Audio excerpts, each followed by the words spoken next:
नमस्कार। खबरां दे इस बुलेटिन विच तुहाडा स्वागत है। मैं हाँ जसप्रीत सिंह। पहला पेश ने चोणवीआं खबरां। रसोई गैस दीआं घटियां कीमतां देश भर च होईआं लागू। प्रधानमंत्री नरेंद्र मोदी ने नवीं दिल्ली च अपनी रिहाइश ते बच्चिआं नाल मनाया रखड़ी दा त्यौहार।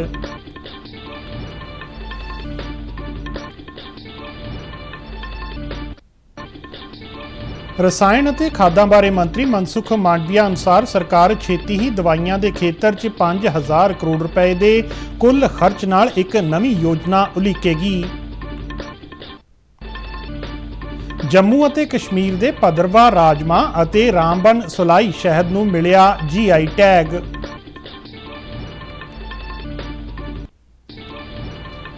मुख मंत्री भगवंत मान ने माल अधिकारियों की प्रस्तावित हड़ताल खिलाफ सख्त अनुशासनी कार्रवाई की दी चेतावनी।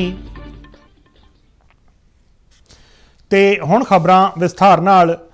रखड़ी के मौके पर केंद्र सरकार ने एक वड्डी राहत दिंदिआं रसोई गैस के सिलेंडरां की कीमत में 200 रुपए की कटौती का ऐलान किया है। घटिया कीमतां अज तो देश भर में लागू हो गई ने। सरकार के इस फैसले नाल लगभग 30 करोड़ गाहकां नूं फायदा मिलेगा। इस तो इलावा उज्जवला योजना के लाभपात्रियों नूं 200 रुपए की सबसिडी वधाउण नाल 400 रुपए का फायदा होवेगा।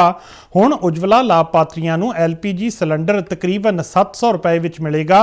घटाईआं गईआं कीमतां दा खपतकारां ਅਤੇ ਹੋਰਨਾਂ ਵੱਲੋਂ ਭਰਵਾਂ ਸਵਾਗਤ ਹੋਇਆ ਹੈ।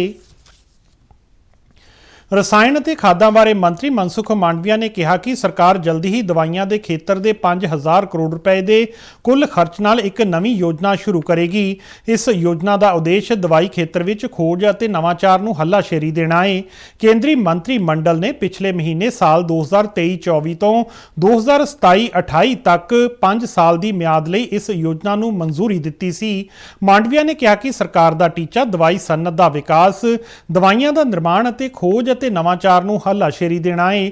ਉਹਨਾਂ ਦੱਸਿਆ ਕਿ ਸਰਕਾਰ ਨੇ 1000 ਕਰੋੜ ਰੁਪਏ ਦੀ ਲਾਗਤ ਨਾਲ 3 ਵਿਸ਼ਾਲ ਦਵਾਈ ਪਾਰਕ ਸਥਾਪਿਤ ਕਰਨ ਦਾ ਫੈਸਲਾ ਲਿਆ ਹੈ। संचार, इलैक्ट्रॉनिक्स ਅਤੇ IT ਮੰਤਰਾਲਾ ਨੇ ਦਾਅਵਾ ਕੀਤਾ ਹੈ ਕਿ ਦੇਸ਼ 'ਚ ਇਲੈਕਟ੍ਰੋਨਿਕਸ ਵਸਤੂਆਂ ਦੇ ਨਿਰਮਾਣ 'ਚ ਭਾਰੀ ਵਾਧਾ ਦੇਖਣ ਨੂੰ ਮਿਲ ਰਿਹਾ ਹੈ। ਕੇਂਦਰੀ ਮੰਤਰੀ ਅਸ਼ਵਨੀ ਵੈਸ਼ਨਵ ਨੇ ਦੱਸਿਆ ਕਿ 32 IT ਨਾਲ ਸੰਬੰਧਿਤ ਹਾਰਡਵੇਅਰ, ਲੈਪਟਾਪ, ਟੈਬਲੇਟ ਅਤੇ PC ਲਈ PLI ਸਕੀਮ ਤਹਿਤ ਰਜਿਸਟ੍ਰੇਸ਼ਨ ਕੀਤਾ ਗਿਆ ਹੈ। ਦੁਨੀਆ ਦੀਆਂ ਉੱਘੀਆਂ ਕੰਪਨੀਆਂ ਨੇ ਵੀ ਇਸ ਸਕੀਮ ਤਹਿਤ ਹਾਰਡਵੇਅਰ ਨਿਰਮਾਣ ਲਈ ਪੰਜੀਕਰਨ ਕੀਤਾ ਹੈ। ਇਸ ਸਕੀਮ ਨਾਲ IT ਖੇਤਰ ਵਿੱਚ 3,35,000 ਕਰੋੜ ਰੁਪਏ ਦਾ ਉਤਪਾਦਨ ਅਤੇ 2430 ਕਰੋੜ ਰੁਪਏ ਤੋਂ ਵੱਧ ਦੀ ਪੂੰਜੀਕਾਰੀ ਹੋਣ ਦੀ ਸੰਭਾਵਨਾ ਹੈ। ਕੇਂਦਰੀ ਮੰਤਰੀ ਨੇ ਆਸ ਪ੍ਰਗਟਾਈ ਕਿ 75,000 ਸਿੱਧੇ ਰੋਜ਼ਗਾਰ ਦੇ ਮੌਕੇ ਵੀ ਪੈਦਾ ਹੋਣਗੇ। ਕੇਂਦਰੀ ਵਣਜ ਅਤੇ ਸਨਅਤ ਮੰਤਰੀ ਪਿਊਸ਼ ਗੋਇਲ ਨੇ ਕਿਹਾ ਹੈ ਕਿ ਆਗਾਮੀ G20 ਸੰਮੇਲਨ ਵਿਸ਼ਵ ਵਪਾਰ ਭਾਰਤ ਵਿੱਚ ਪੂੰਜੀਕਾਰੀ ਨੂੰ ਆਕਰਸ਼ਿਤ ਕਰਨ ਅਤੇ ਬਹੁਪੱਖੀ ਸੰਗਠਨਾਂ ਵਿੱਚ ਭਾਰਤ ਦੀ ਭੂਮਿਕਾ ਨੂੰ ਵਧਾਉਣ ਦੀ ਦਿਸ਼ਾ ਵਿੱਚ ਇੱਕ ਮਹੱਤਵਪੂਰਨ ਉਪਰਾਲਾ ਸਾਬਤ ਹੋਵੇਗਾ। ਨਵੀਂ ਦਿੱਲੀ ਵਿੱਚ confederation of Indian export organisation ਦੇ ਉੱਤਰੀ ਖੇਤਰ ਸਰਬੋਤਮ ਨਿਰਯਾਤ ਪੁਰਸਕਾਰ ਸਮਾਰੋਹ ਨੂੰ ਸੰਬੋਧਨ ਕਰਦਿਆਂ ਉਹਨਾਂ ਕਿਹਾ ਕਿ ਅਸੀਂ ਮਾਣ ਅਤੇ ਪ੍ਰਤਿਭਾ ਨਾਲ ਭਰਪੂਰ ਦੇਸ਼ ਵਿੱਚ ਰਹਿ ਰਹੇ ਹਾਂ ਅਤੇ ਪੂਰੀ ਦੁਨੀਆ ਦਾ ਮੰਨਣਾ ਹੈ ਕਿ ਭਾਰਤ ਵਿਸ਼ਵ ਦੀ ਆਰਥਿਕ ਤਰੱਕੀ ਦਾ ਭਵਿੱਖ ਹੈ। The Global Trade Help Desk, which is implemented by the ITC, UNCTAD and WTO, and continuously upgrade it so that it becomes more inclusive and provides very rich data for our MSMEs.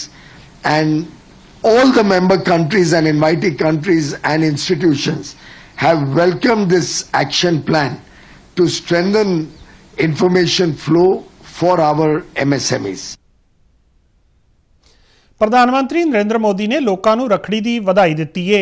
ਇੱਕ ਸੁਨੇਹੇ ਵਿੱਚ ਪ੍ਰਧਾਨ ਮੰਤਰੀ ਮੋਦੀ ਨੇ ਕਿਹਾ ਕਿ ਰੱਖੜੀ ਦਾ ਸ਼ੁਭ ਤਿਉਹਾਰ ਭੈਣ ਅਤੇ ਭਰਾ ਵਿਚਕਾਰ ਅਟੁੱਟ ਵਿਸ਼ਵਾਸ ਅਤੇ ਪਿਆਰ ਨੂੰ ਸਮਰਪਿਤ ਹੈ। ਇਹ ਭਾਰਤੀ ਸੰਸਕ੍ਰਿਤੀ ਦਾ ਇੱਕ ਪਵਿੱਤਰ ਪ੍ਰਤੀਬਿੰਬ ਹੈ। ਪ੍ਰਧਾਨ ਮੰਤਰੀ ਨੇ ਕਾਮਨਾ ਕੀਤੀ ਕਿ ਤਿਉਹਾਰ ਹਰ ਕਿਸੇ ਦੇ ਜੀਵਨ ਵਿੱਚ ਪਿਆਰ ਅਤੇ ਸਦਭਾਵਨਾ ਦੀ ਭਾਵਨਾ ਨੂੰ ਹੋਰ ਮਜ਼ਬੂਤ ਕਰੇ। ਪ੍ਰਧਾਨ ਮੰਤਰੀ ਨੇ ਨਵੀਂ ਦਿੱਲੀ ਸਥਿਤ ਆਪਣੇ ਨਿਵਾਸ ਤੇ ਬੱਚਿਆਂ ਨਾਲ ਰਕਸ਼ਾ ਬੰਧਨ ਵੀ ਮਨਾਇਆ। ਬੱਚਿਆਂ ਨੇ ਪ੍ਰਧਾਨ ਮੰਤਰੀ ਨੂੰ ਰੱਖੜੀਆਂ ਬੰਨੀਆਂ ਅਤੇ ਚੰਦਰਯਾਨ 3 ਮਿਸ਼ਨ ਦੀ ਹਾਲ ਹੀ ਦੀ ਸਫਲਤਾ ਤੇ ਆਪਣੀਆਂ ਹਾਂ ਪੱਖੀ ਭਾਵਨਾਵਾਂ ਸਾਂਝੀਆਂ ਕੀਤੀਆਂ। ਇਸ ਦੌਰਾਨ ਬੱਚਿਆਂ ਨੇ ਆਦਿਤਿਆ L1 ਮਿਸ਼ਨ ਬਾਰੇ ਆਪਣੇ ਉਤਸ਼ਾਹ ਦਾ ਵੀ ਪ੍ਰਗਟਾਵਾ ਕੀਤਾ। ਗੱਲਬਾਤ ਦੌਰਾਨ ਬੱਚਿਆਂ ਨੇ ਪ੍ਰਧਾਨ ਮੰਤਰੀ ਨੂੰ ਕਵਿਤਾਵਾਂ ਅਤੇ ਗੀਤ ਸੁਣਾਏ। ਪ੍ਰਧਾਨ ਮੰਤਰੀ ਨੇ ਉਹਨਾਂ ਨੂੰ ਜਨਤਾ ਦੇ ਲਾਭ ਲਈ ਚਲਾਈਆਂ ਜਾ ਰਹੀਆਂ ਵੱਖ-ਵੱਖ ਵਿਸ਼ਿਆਂ ਤੇ ਕਵਿਤਾਵਾਂ ਲਿਖਣ ਲਈ ਪ੍ਰੇਰਿਤ ਕੀਤਾ। ਪ੍ਰਧਾਨ ਮੰਤਰੀ ਨੇ ਬੱਚਿਆਂ ਨੂੰ ਆਤਮ ਨਿਰਭਰ ਭਾਰਤ ਦੇ ਮਹੱਤਵ ਨੂੰ ਜਾਣੂ ਕਰਵਾਇਆ ਅਤੇ ਉਹਨਾਂ ਨੂੰ ਭਾਰਤ ਵਿੱਚ ਬਣੇ ਉਤਪਾਦਾਂ ਦੀ ਵਰਤੋਂ ਕਰਨ ਦੀ ਸਲਾਹ ਵੀ ਦਿੱਤੀ।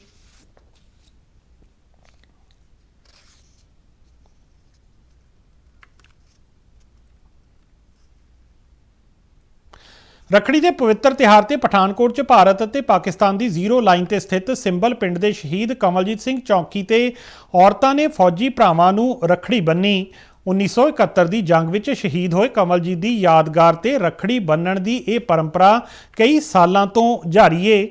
ਮੱਧ ਪ੍ਰਦੇਸ਼ ਤੋਂ ਸ਼ਕਤੀ ਸੰਗਠਨ ਦੀਆਂ ਔਰਤਾਂ ਵਿਸ਼ੇਸ਼ ਤੌਰ ਤੇ ਇੱਥੇ ਪਹੁੰਚ ਕੇ ਫੌਜੀਆਂ ਨੂੰ ਰੱਖੜੀਆਂ ਬੰਨ੍ਹਦੀਆਂ ਨੇ। ਮੱਧ ਪ੍ਰਦੇਸ਼ ਤੋਂ ਰੱਖੜੀ ਬੰਨ੍ਹਣ ਆਈਆਂ ਔਰਤਾਂ ਨੇ ਹੰਝੂ ਭਰੀਆਂ ਅੱਖਾਂ ਨਾਲ ਕਿਹਾ ਕਿ ਉਹਨਾਂ ਨੂੰ ਇੱਥੇ ਆ ਕੇ ਬਹੁਤ ਖੁਸ਼ੀ ਮਹਿਸੂਸ ਹੋ ਰਹੀ ਏ, ਕਿਉਂ ਜੋ ਉਹਨਾਂ ਨੇ ਆਪਣੇ ਫੌਜੀ ਭਰਾਵਾਂ ਨੂੰ ਰੱਖੜੀਆਂ ਬੰਨ੍ਹੀਆਂ ਨੇ। ਕਮਲਜੀਤ ਦੀ ਭੈਣ ਵੱਲੋਂ ਉਹਨਾਂ ਦੀ ਯਾਦਗਾਰ ਤੇ ਸ਼ੁਰੂ ਕੀਤੀ ਗਈ ਇਸ परंपरा नूं जारी रखदियां वो खुशी महसूस कर रही ने। हम सबकी सुरक्षा के लिए जो काम कर रहे हैं, सच माने तो इन भाइयों की बदौलत ही हमारे घर की दिवाली की खुशियां हैं और हमारे घरों की होलियां हैं। हमें ये बिल्कुल नहीं भूलना है कि इनकी शहादतों की वजह से ही ये देश इतनी कर्मठता से टिका है और इन्हें भूल जाना तो ये कायरों का काम होगा। हम सब मिलकर इन्हें सैल्यूट करते हैं। शहीद सैनिक परिवार सुरक्षा परिषद हर राखी पे यहाँ पे आकर बॉर्डर की बहनों को साथ लेकर, सिंबल गांव की बेटियों को साथ लेकर इस समाधि पे राखी बांधते हैं, उस बहन की आखिरी इच्छा का पूरा करते हैं और इस अमरवीर को नमन करते हैं। ਸੋ ਅੱਜ ਰੱਖੜੀ ਦੇ ਤਿਉਹਾਰ ਦੇ ਉੱਤੇ ਸਾਡੀਆਂ ਜਿਹੜੀਆਂ ਭੈਣਾਂ ਆਈਆਂ ਹੈਗੀਆਂ ਮੱਧ ਪ੍ਰਦੇਸ਼ ਤੋਂ, ਮੈਂ ਇਹਨਾਂ ਦਾ ਬਹੁਤ ਤਹਿ ਦਿਲ ਤੋਂ ਗਹਿਰਾਈਆਂ ਤੋਂ ਇਹਨਾਂ ਦਾ ਸਵਾਗਤ ਕਰਦਾ, ਧੰਨਵਾਦ ਕਰਦਾ ਕਿ ਇਹਨਾਂ ਨੇ ਸਾਡੇ VSF ਦੇ ਨੌਜਵਾਨ ਵੀਰਾਂ ਨੂੰ ਆ ਕੇ ਸਨਮਾਨ ਕੀਤਾ ਹੈ, ਉਹਨਾਂ ਦੇ ਰੱਖੀ ਬੰਨ੍ਹੀ ਹੈ ਔਰ ਉਹਨਾਂ ਨੂੰ ਇੱਕ ਭੈਣ ਹੋਣ ਦਾ ਜਿਹੜਾ ਇੱਥੇ ਇੱਕ ਉਹਨਾਂ ਨੂੰ ਇਹ ਚੱਲ ਰਿਹਾ ਸੀ, ਉਹ ਦੂਰ ਹਨ, ਉਹਨਾਂ ਨੇ ਇੱਕ ਪਰਿਵਾਰ ਜੈਸਾ ਇੱਥੇ ਮਾਹੌਲ ਕ੍ਰੀਏਟ ਕਰਕੇ ਬਹੁਤ ਚੰਗਾ ਸੁਨੇਹਾ ਦਿੱਤਾ। ਰੱਖੜੀ ਦੇ ਸ਼ੁਭ ਮੌਕੇ ਤੇ ਕੇਂਦਰੀ ਜੇਲ੍ਹ ਪਟਿਆਲਾ ਵਿਖੇ ਸੁਖਾਵੇਂ ਮਾਹੌਲ ਵਿੱਚ ਕੈਦੀਆਂ ਨੂੰ ਆਪਣੇ ਭੈਣਾਂ ਭਰਾਵਾਂ ਨਾਲ ਮਿਲਣ ਅਤੇ ਰੱਖੜੀ ਦਾ ਤਿਉਹਾਰ ਮਨਾਉਣ ਦਾ ਵਿਸ਼ੇਸ਼ ਪ੍ਰਬੰਧ ਕੀਤਾ ਗਿਆ। ਜੇਲ੍ਹ ਸੁਪਰਡੈਂਟ ਮਨਜੀਤ ਸਿੰਘ ਸਿੱਧੂ ਨੇ ਦੱਸਿਆ ਕਿ ਇਸ ਦੌਰਾਨ ਤਕਰੀਬਨ 240 ਕੈਦੀਆਂ ਨੇ ਇਹ ਤਿਉਹਾਰ ਮਨਾਇਆ। ਉਹਨਾਂ ਕਿਹਾ ਕਿ ਅਜਿਹੀਆਂ ਪਹਿਲਕਦਮੀਆਂ ਕੈਦੀਆਂ ਦੀ ਮਾਨਸਿਕਤਾ ਨੂੰ ਪ੍ਰਭਾਵਿਤ ਕਰਦੇ ਹੋਏ ਉਹਨਾਂ ਦੇ ਮੁੜ ਵਸੇਬੇ ਲਈ ਹਾਂ ਪੱਖੀ ਉਪਰਾਲੇ ਕਰਦੀਆਂ ਨੇ। ਜ਼ਿਲ੍ਹਾ ਜੇਲ੍ਹ ਮਾਨਸਾ ਵਿਖੇ ਰੱਖੜੀ ਦਾ ਤਿਉਹਾਰ ਧੂਮਧਾਮ ਨਾਲ ਮਨਾਇਆ ਗਿਆ। ਆਪਣੇ ਭਰਾਵਾਂ ਦੇ ਰੱਖੜੀ ਬੰਨ੍ਹਣ ਲਈ ਬਾਹਰੋਂ ਆਉਣ ਵਾਲੀਆਂ ਕੁੜੀਆਂ ਤੇ ਔਰਤਾਂ ਲਈ ਜੇਲ੍ਹ ਦੇ ਦਰਵਾਜ਼ੇ ਅੱਜ ਖੋਲ੍ਹੇ ਗਏ। ਤਿਉਹਾਰ ਨੂੰ ਧਿਆਨ 'ਚ ਰੱਖਦਿਆਂ ਸੁਰੱਖਿਆ ਦੇ ਪੁਖਤਾ ਪ੍ਰਬੰਧ ਕੀਤੇ ਗਏ। ਇਸ ਤੋਂ ਇਲਾਵਾ ਦੂਰੋਂ ਆਏ ਰਿਸ਼ਤੇਦਾਰਾਂ ਦੇ ਬੈਠਣ ਲਈ ਬਾਹਰ ਟੈਂਟ ਲਗਵਾਏ ਗਏ ਅਤੇ ਪੀਣ ਵਾਲੇ ਪਾਣੀ ਦਾ ਵਿਸ਼ੇਸ਼ ਪ੍ਰਬੰਧ ਕੀਤਾ ਗਿਆ। ਜੇਲ੍ਹ ਅੰਦਰੋਂ ਕੈਦੀਆਂ ਨੂੰ ਬੁਲਾ ਕੇ ਉਹਨਾਂ ਦੀਆਂ ਭੈਣਾਂ ਨਾਲ ਰੱਖੜੀ ਦੇ ਤਿਉਹਾਰ ਅਤੇ ਗੱਲਬਾਤ ਕਰਨ ਲਈ ਹਰੇਕ ਕੈਦੀ ਨੂੰ 20-20 ਮਿੰਟ ਦਾ ਸਮਾਂ ਦਿੱਤਾ ਗਿਆ। ਇਸ ਮੌਕੇ ਜੇਲ੍ਹ ਪ੍ਰਸ਼ਾਸਨ ਵੱਲੋਂ ਮਿਠਾਈ ਦਾ ਵੀ ਪ੍ਰਬੰਧ ਕੀਤਾ ਗਿਆ। ਭਾਰਤ ਨੇ ਸਿੰਗਾਪੁਰ ਦੀ ਖੁਰਾਕ ਸੁਰੱਖਿਆ ਲਈ ਚੌਲਾਂ ਦੀ ਬਰਾਮਦ ਦੀ ਇਜਾਜ਼ਤ ਦੇਣ ਦਾ ਫੈਸਲਾ ਲਿਆ ਹੈ। ਵਿਦੇਸ਼ ਮੰਤਰਾਲੇ ਦੇ ਬੁਲਾਰੇ ਅਰਿੰਦਮ ਬਾਗਚੀ ਨੇ ਕਿਹਾ ਕਿ ਇਸ ਸੰਬੰਧੀ ਰਸਮੀ ਹੁਕਮ ਛੇਤੀ ਹੀ ਜਾਰੀ ਕੀਤੇ ਜਾਣਗੇ। ਉਹਨਾਂ ਦੱਸਿਆ ਕਿ ਭਾਰਤ ਅਤੇ ਸਿੰਗਾਪੁਰ ਸਾਂਝੇ ਹਿੱਤਾਂ ਅਤੇ ਆਰਥਿਕ ਸਬੰਧਾਂ ਤੇ ਆਧਾਰਿਤ ਨਜ਼ਦੀਕੀ ਕੂਟਨੀਤਿਕ ਭਾਈਵਾਲੀ ਦਾ ਆਨੰਦ ਮਾਣਦੇ ਨੇ। ਭਾਰਤ ਨੇ ਇਸ ਵਿਸ਼ੇਸ਼ ਸਬੰਧਾਂ ਕਾਰਨ ਹੀ ਚੌਲਾਂ ਦੀ ਬਰਾਮਦ ਕਰਨ ਦਾ ਫੈਸਲਾ ਕੀਤਾ ਹੈ।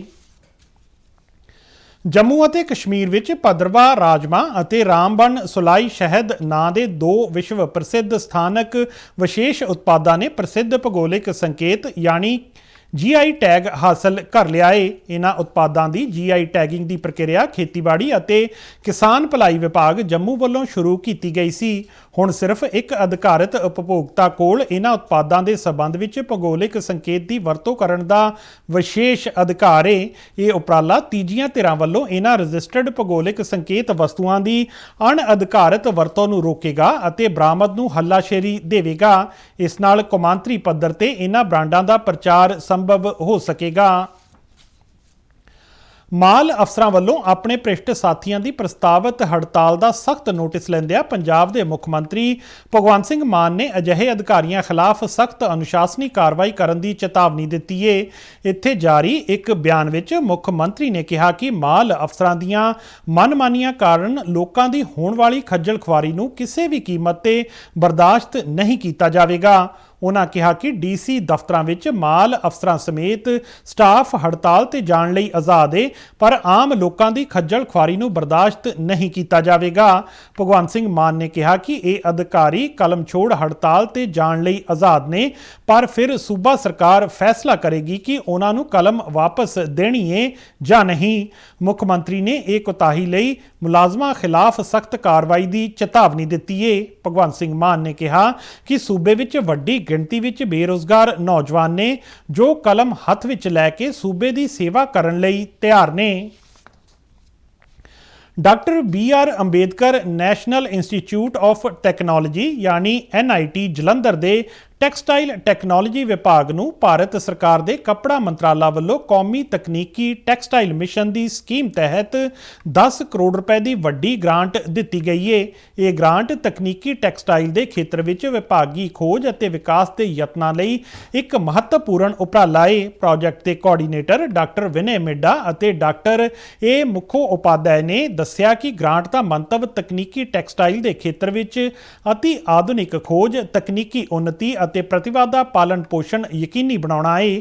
ਉਹਨਾਂ ਅੱਗੇ ਦੱਸਿਆ ਕਿ ਫੰਡਾਂ ਦੀ ਵਰਤੋਂ ਅਤੀ ਆਧੁਨਿਕ ਖੋਜ ਸਹੂਲਤਾਂ ਸਥਾਪਿਤ ਕਰਨ, ਪ੍ਰਯੋਗਸ਼ਾਲਾ ਦੇ ਬੁਨਿਆਦੀ ਢਾਂਚੇ ਨੂੰ ਵਧਾਉਣ ਅਤੇ ਉਦਯੋਗਾਂ ਦੀਆਂ ਮਹੱਤਵਪੂਰਨ ਤਕਨੀਕੀ ਟੈਕਸਟਾਈਲ ਚੁਣੌਤੀਆਂ ਨੂੰ ਹੱਲ ਕਰਨ ਵਾਲੇ ਸਹਿਯੋਗੀ ਪ੍ਰੋਜੈਕਟਾਂ ਦੀ ਸਹਾਇਤਾ ਲਈ ਕੀਤੀ ਜਾਵੇਗੀ।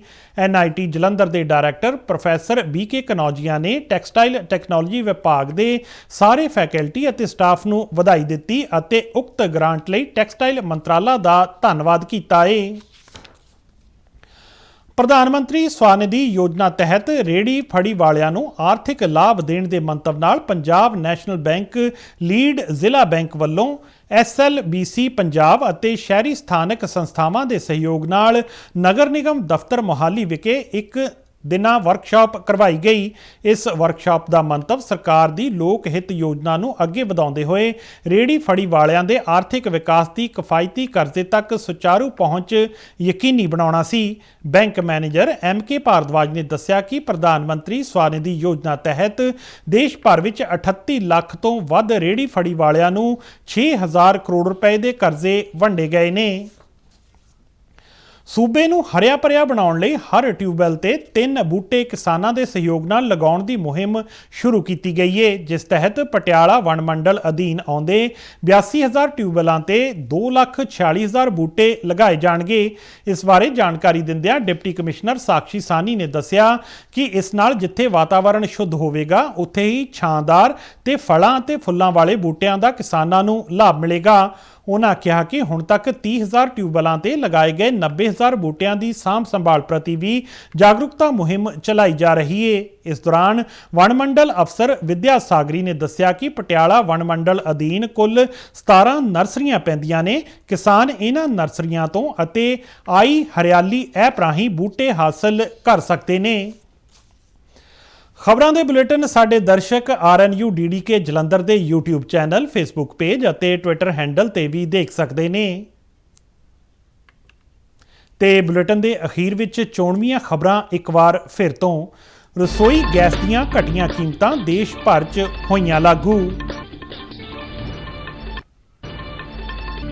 ਪ੍ਰਧਾਨ ਮੰਤਰੀ ਨਰਿੰਦਰ ਮੋਦੀ ਨੇ ਨਵੀਂ ਦਿੱਲੀ 'ਚ ਆਪਣੀ ਰਿਹਾਇਸ਼ ਤੇ ਬੱਚਿਆਂ ਨਾਲ ਮਨਾਇਆ ਰੱਖੜੀ ਦਾ ਤਿਉਹਾਰ। ਰਸਾਇਣ ਅਤੇ ਖਾਦਾਂ ਬਾਰੇ ਮੰਤਰੀ ਮਨਸੁਖ ਮਾਂਡਵੀਆ ਅਨੁਸਾਰ ਸਰਕਾਰ ਛੇਤੀ ਹੀ ਦਵਾਈਆਂ ਦੇ ਖੇਤਰ 'ਚ 5000 ਕਰੋੜ ਰੁਪਏ ਦੇ ਕੁੱਲ ਖਰਚ ਨਾਲ ਇੱਕ ਨਵੀਂ ਯੋਜਨਾ ਉਲੀਕੇਗੀ। ਜੰਮੂ ਅਤੇ ਕਸ਼ਮੀਰ ਦੇ ਭਦਰਵਾਹ ਰਾਜਮਾ ਅਤੇ ਰਾਮਬਨ ਸੁਲਾਈ ਸ਼ਹਿਦ ਨੂੰ ਮਿਲਿਆ GI ਟੈਗ। ਮੁੱਖ ਮੰਤਰੀ ਭਗਵੰਤ ਮਾਨ ਨੇ ਮਾਲ ਅਧਿਕਾਰੀਆਂ ਦੀ ਪ੍ਰਸਤਾਵਿਤ ਹੜਤਾਲ ਖਿਲਾਫ ਸਖਤ ਅਨੁਸ਼ਾਸਨੀ ਕਾਰਵਾਈ ਦੀ ਦਿੱਤੀ ਚੇਤਾਵਨੀ।